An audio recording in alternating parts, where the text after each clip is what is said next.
बढ़ते हैं आगे और कुछ और स्टॉक्स को अपने रडार पर ले आते हैं और इन सब के बीच में ज़रा फोकस में लाएंगे सिटी यूनियन बैंक। यहाँ पर हल्की तेज़ी नज़र आ रही है।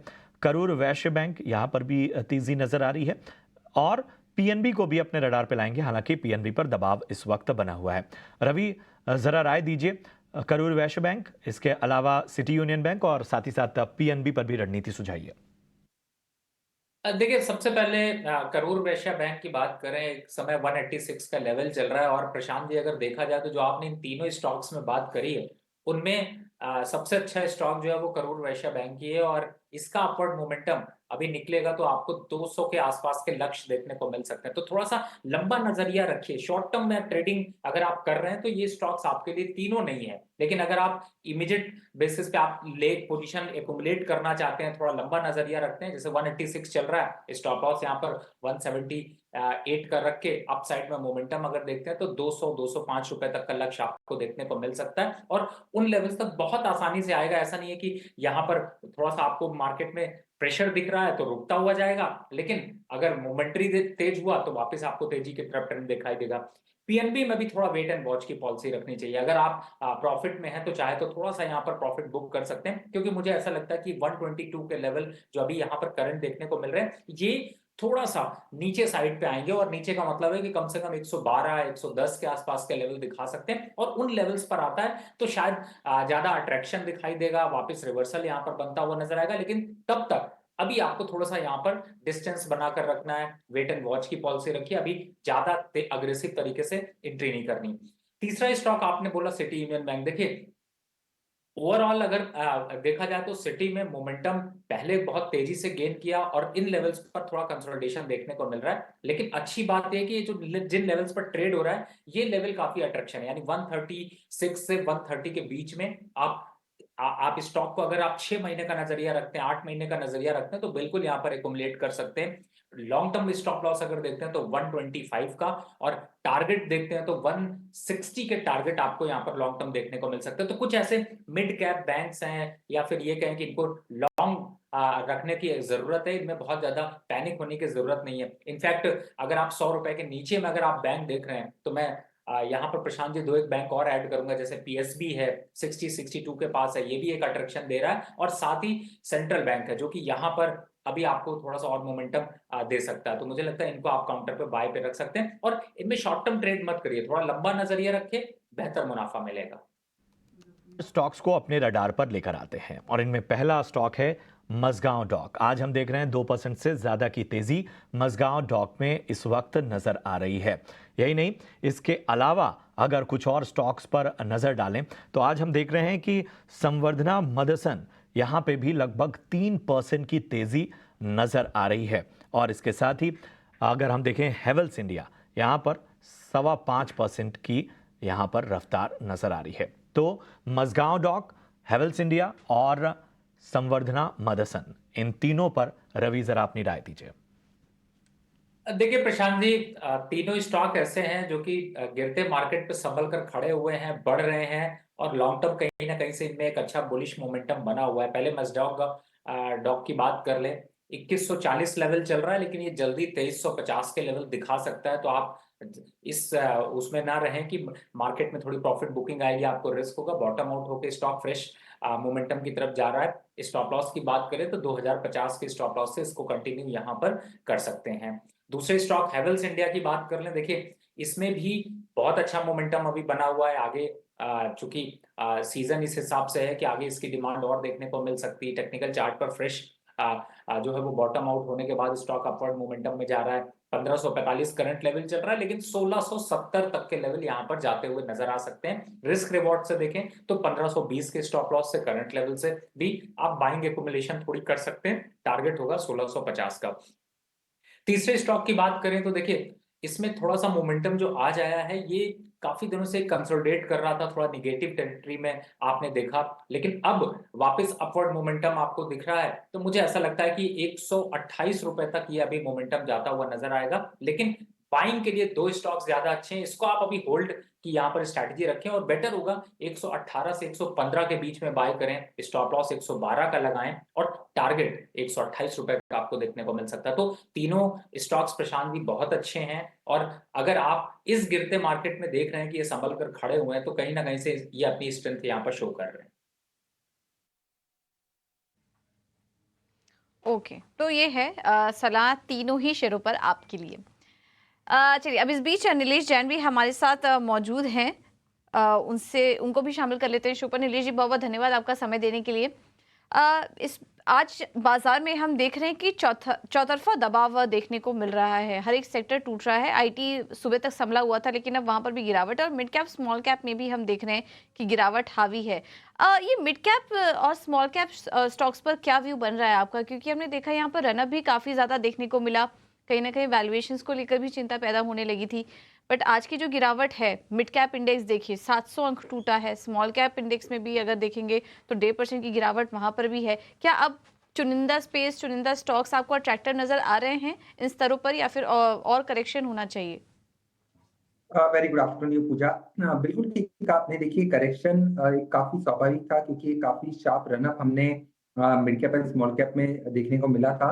तो उसके ऐसे इस प्रकार के मूव के बाद इस प्रकार का करेक्शन काफी स्वाभाविक है, और मेरे ख्याल से यहाँ पे थोड़ी सी और जगह है करेक्शन की।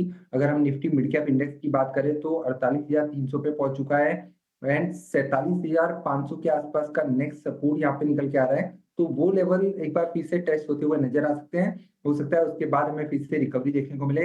अगर हम निफ्टी स्मॉल कैप इंडेक्स की बात करें तो यहाँ पर भी अभी भी ये दबाव देखने को मिल सकता है। 15,600 15,500 तक के लेवल निफ्टी स्मॉल कैप में देखने को मिल सकते हैं। ये इंडेक्स लेवल की बात हो गई, बट मेरे ख्याल से फोकस करना चाहिए स्टॉक स्पेसिफिक एक्शन पर। विद इन मिड कैप भी कुछ स्टॉक्स आउट परफॉर्म करते हुए नजर आ रहे हैं, विद इन स्मॉल कैप भी हमें आउट परफॉर्मेंस देखने को मिल रहा है। और जिस हिसाब से कल मंथली एफएनओ की एक्सपायरी होने वाली है फरवरी सीरीज की, उसके पहले बाजार में भी काफी उछल पतल हमें देखने को मिल रही है। और वॉलेटिलिटी के चलते आई वोंट बी सरप्राइज अगर हमें गोइंग फॉरवर्ड यहाँ से एक शार्प पुल बैक इंडेक्स में देखने को मिले। तो निफ्टी में भी एक पुल बैक यहाँ पे बन सकता है, क्योंकि वॉलेटिलिटी इंडेक्स अभी 16 के पार पहुंच चुका है। तो इतनी हाई वॉलेटिलिटी इंडेक्स के चलते निफ्टी में दोनों ही साइड्स के मूव देखने को मिल सकते हैं।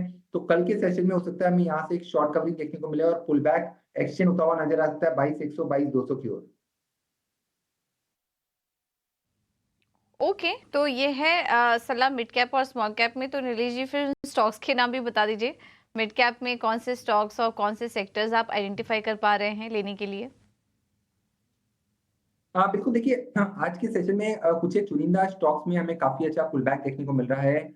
एक स्टॉक जो मेरे रडार पे आया था, आई थिंक ऑलरेडी डिस्कस हो चुका है, वो है मदरसन। मदरसन में एक ब्रेकआउट हमें आज देखने को मिला है। पिछले 8 से 10 सेशन में कंसोलिडेशन यहाँ पे हो रहा था काफी अच्छा खासा। उस कंसोलिडेशन का ब्रेकआउट हमें देखने को मिल रहा है। 118 के आसपास फिलहाल ये काउंटर ट्रेड हो रहा है, और ऊपरी स्तर पर 123 125 रुपए तक की अपसाइड हमें यहाँ पे देखने को मिल सकती है। एंड सपोर्ट की बात करें तो 116 के आसपास का काफी अच्छा स्ट्रॉन्ग सपोर्ट यहाँ पे देखने को मिल रहा है। इसके अलावा दूसरा स्टॉक हेवेल्स, जिसका हमने ऑलरेडी ऑप्शंस के चैंपियन में इस स्टॉक्स को कवर किया था मॉर्निंग में आपके साथ। तो यहाँ पे ऑप्शंस के तो टारगेट अचीव हो चुके हैं, बट अंडरलाइन में अभी भी पोटेंशियल है कि ये 1580 से 1600 की ओर जाता हुआ नजर आ सकता है। तो इस काउंटर पे भी नजर रखनी चाहिए। थोड़ी सी डिप अगर मिले 1500 की 1520 1525 के रेंज में, तब यहाँ पे लॉन्ग पोजीशन बना के चल सकते हैं। 1510 का स्टॉप लॉस बना होगा। 1580 से 1600 रुपए तक के टारगेट यहाँ देखने को मिल सकते हैं।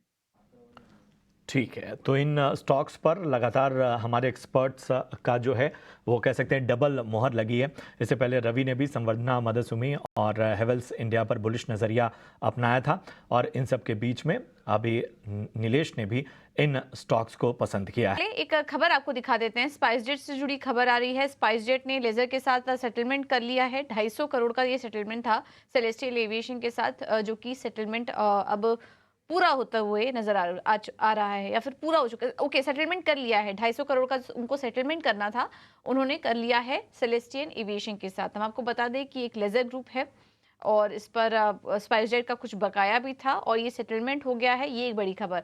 इसके चलते हम देख रहे हैं, देखिए, स्पाइसजेट में निचले स्तरों से शानदार रिकवरी देखने को मिल रही है, और अब हरे निशान में आ चुका है। ये स्टॉक तेजी से ऊपर आया है इस खबर के बाद। स्पाइसजेट काफी समय से हम देख रहे थे कि रिवाइवल की कोशिश कर रहा है। अजय सिंह की तरफ से कोशिश भी हो रही है।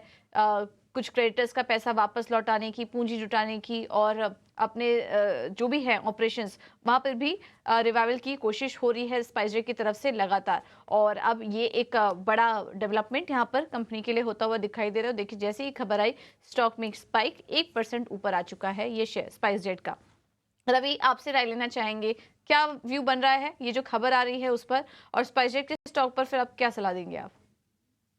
देखिए जो ये वापस से तेजी का मोमेंटम है फिलहाल, अभी जिस हिसाब से यहाँ पर हालात दिखाई दे रहे हैं, ओवरऑल सेंटिमेंट अभी थोड़े से और ही जो है वो डेवलप होते हुए नजर आ सकते हैं। लेकिन ये है कि स्टॉक एक बार 68 रुपीज तक का लेवल यहाँ पर टेस्ट कर सकता है। लेकिन मुझे ऐसा लगता है कि लॉन्ग टर्म इन्वेस्टर को बहुत ज्यादा इससे उम्मीद अभी नहीं रखनी चाहिए, क्योंकि इस स्टॉक में बहुत ज्यादा अच्छा इन्वेस्टर को रिटर्न नहीं दिया। तो फिलहाल जो इस तरीके की तेजी आ रही है उस पे आपको एग्जिट होने की राय होगी, और मौका देख करके जिन लोगों ने लोअर लेवल्स पर लिया है उनको एक बार प्रॉफिट बुक करना चाहिए। अभी के लेवल्स को अगर देखते हैं तो 68 तक के लेवल आपको देखने को मिल सकता है। 68 तक के लेवल्स आ सकते हैं। स्पाइसजेट निकलने का मौका दे रहा है इन्वेस्टर्स को। अगर आपने लोअर लेवल्स पे लिया हुआ है तो निकलने की कोशिश कीजिए अब यहाँ से। चलिए अब आगे बढ़ते हैं, रुक करते हैं हमारे अगले सेगमेंट का, ऑप्शन के चैंपियन।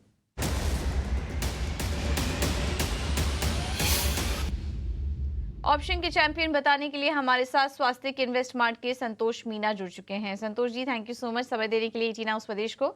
बताइए क्या स्ट्रैटेजी होगी आपकी तरफ से? यस पूजा, गुड आफ्टरनून। तो आज मार्केट देखे तो काफी प्रेशर में था, हालांकि लो लेवल से रिकवरी आई है, तो अब इतनी गिरावट के बाद पुट साइड भी देना थोड़ा सा कंफर्टेबल नहीं है। तो मैंने जो स्टॉक चूज किया वो आज के कमजोर बाजार में रिलेटिव स्ट्रेंथ शो कर रहे हैं, स्पेशली इंश्योरेंस कंपनियां। तो एसबीआई लाइफ का मैं मार्च मंथ का 1560 का कॉल ऑप्शन खरीदने की सलाह दूंगा, जो करीब 50 रुपए के आसपास चल रहा है। यहाँ पर 60 रुपए का स्टॉप लॉस रहेगा, सॉरी 60 रुपए का टारगेट रहेगा और 44 रुपीज का स्टॉप लॉस रहेगा।